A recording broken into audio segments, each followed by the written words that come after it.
Friends, उद्या आपली wedding bride आहे, तर रात्रीच ब्रश क्लीन केले. हेअर्स बॉक्स मेसी झाला होता, तर तो पण नीट अँड क्लीन केला आणि नेक्स्ट डे मॉर्निंग 7 वाजता निघालो. 9:30 ला पोहोचलो. हॉलवर कोणीच आले नव्हते. ब्राईड तर घरीच होती. हॉलच्या बाहेर असे सुंदर गणपती मंदिर होते. छान दर्शन केले. खूप वेळ वेट केला. फोटोग्राफर पण आले होते. इथे भंतीजी पण आले होते. 2 तास झाले तरी आमची ब्राईड काय आली नव्हती.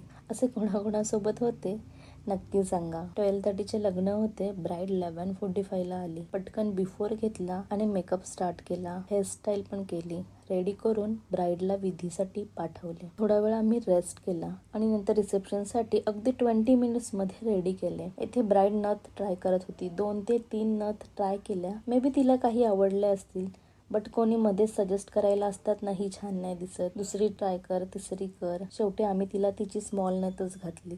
बिकॉज वेळच नव्हता काही डिसाईड करायला. हा आहे ब्राईडचा सेकंड